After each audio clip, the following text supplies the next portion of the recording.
ज्येष्ठ पत्रकार अविनाश कुलकर्णी यांचं निधन झालं होतं आणि या निमित्तानं शोकसभा आयोजित केली होती। या शोकसभेमध्ये त्यांच्याबद्दल बोलताना अनेक मान्यवरांना अश्रू अनावर झाले। शांत, संयमी आणि विनम्र स्वभाव असलेल्या ज्येष्ठ पत्रकार अविनाश कुलकर्णी यांच्या निधनामुळे आपल्यातील समाजाभिमुख आणि अष्टावधानी पत्रकारिता करणारे ऋषितुल्य व्यक्तिमत्व हरपलं असून ती पत्रकारिता नव्या पिढीसाठी मार्गदर्शक ठरणारी आहे। त्यांचा वैचारिक वारसा नव्या पिढीने जपला पाहिजे अशा शब्दात त्यांच्या निधनाबद्दल मान्यवरांनी शोक व्यक्त केलाय। कल्पना टॉकीज जवळील गुजराती भवन येथे गुरुवारी सोलापूर श्रमिक पत्रकार संघातर्फे माजी अध्यक्ष तथा ज्येष्ठ पत्रकार अविनाश व्यंकटेश कुलकर्णी यांच्या निधनाबद्दल आयोजित शोकसभेमध्ये विविध क्षेत्रातील मान्यवरांनी त्यांच्या आठवणींना उजाळा दिला। यावेळी अनेकांना अश्रू अनावर झाले। प्रारंभी त्यांच्या प्रतिमेस मान्यवरांच्या हस्ते पुष्पहार अर्पण करून त्यांना विनम्र अभिवादन करण्यात आलं। प्रास्ताविक श्रमिक पत्रकार संघाचे अध्यक्ष विक्रम खेलबुडे यांनी केलं। यावेळी त्यांनी अविनाश कुलकर्णी यांच्या सहवासात काम करत असताना त्यांच्याकडून आपल्याला खूप काही शिकता आल्याचं सांगून त्यांच्या निस्वार्थी पत्रकारितेचा गौरवपूर्ण शब्दात उल्लेख केला। तसेच त्यांच्या कुटुंबावर झालेल्या आघातामुळे पत्रकार संघ कायम त्यांच्या कुटुंबासोबत राहील अशी ग्वाही सुद्धा यावेळी त्यांनी दिली। ज्येष्ठ पत्रकार नारायण कारंजकर म्हणाले, जागरूक पत्रकारिता कशी करावी हे अविनाश कुलकर्णी यांनी दाखवून दिलेलं असून त्यांनी आदर्श पत्रकारिता केली आहे। ज्येष्ठ पत्रकार शांतकुमार मोरे म्हणाले, कुलकर्णी यांनी काम करताना कोणताही बडेजावपणा न करता आपल्या कामाचा ठसा उमटवला। समाजासाठी आणि पत्रकारितेसाठी त्यांनी अमूल्य असं योगदान दिलं। ज्येष्ठ पत्रकार संजीव पिंपरकर म्हणाले, पत्रकारिता करताना कशी केली पाहिजे याचा आदर्श आपण अविनाश यांच्या पत्रकारितेतून घेतला पाहिजे। नव्या पिढीनं त्यांच्या विचारांचा वारसा जोपासण्याची गरज नितांत आहे।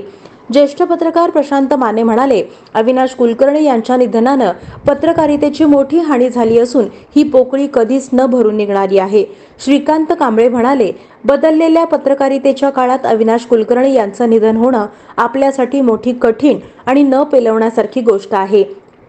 जाहिरात एजन्सी संघटनेचे प्रतिनिधी संदीप झवेरी म्हणाले, अविनाश कुलकर्णी यांच्या निधनामुळे ध्येयाभिमुख पत्रकारिता करणारं व्यक्तिमत्व लोप पावल्यानं सोलापूरच्या पत्रकारितेची मोठी हानी झाली आहे। दरम्यान यावेळी सोलापूर बार असोसिएशनचे माजी अध्यक्ष ॲडव्होकेट सुरेश गायकवाड, श्री विजापूर रोड मध्यवर्ती गणेशोत्सव मंडळाचे अध्यक्ष विजय शाबादे, ज्येष्ठ पत्रकार भगवान परळीकर, संजय येऊळकर, नंदकुमार येच्चे, कृष्णकांत चव्हाण, प्राध्यापक बाळासाहेब भास्कर, सामाजिक कार्यकर्ते दत्ता भोसले, रवींद्र नाशिककर, वर्गमित्र अजित ढोके आदींनीही मनोगत व्यक्त करून त्यांच्या आठवणींना उजाळा दिला।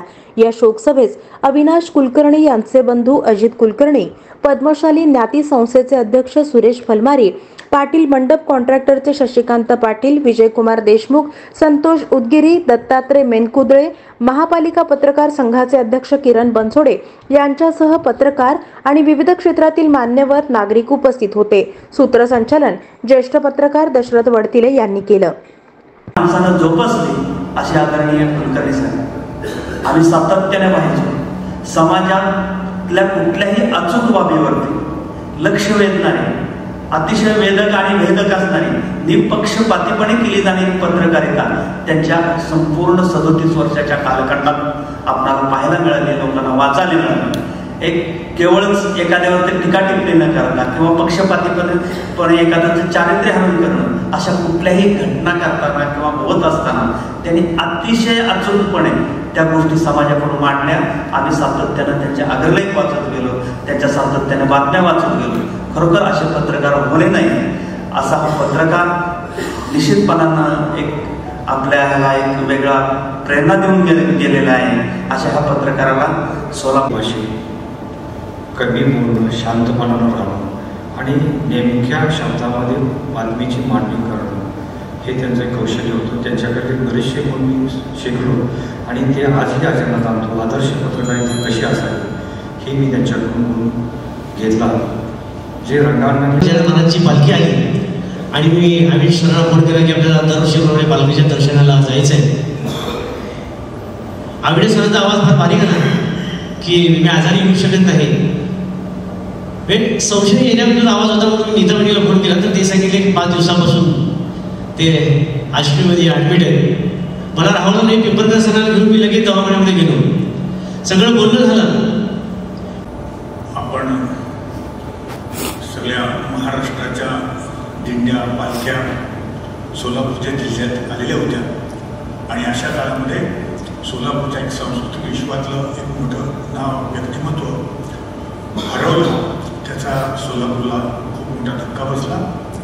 सायंकाळची वेळ होती. दिंड्याच्या आणि पालख्यांच्या बातम्या वर्तमानपत्रामधून त्या देशा लोकांपर्यंत पोहोचवायच्या. याच्यामध्ये सगळे पत्रकार व्यस्त व्यग्र होते आणि अशा काळामध्ये ती बातमी आली आणि धक्का सर्वांनाच तो बसला. आपल्याला माहिती आहे की महाराष्ट्रातली अशी काही मोजकी घराणी असतील की त्याच्यामध्ये कुटुंबातली 2 माणसं, कुटुंबातली 3 माणसं पत्रकारितेमध्ये आपली आयात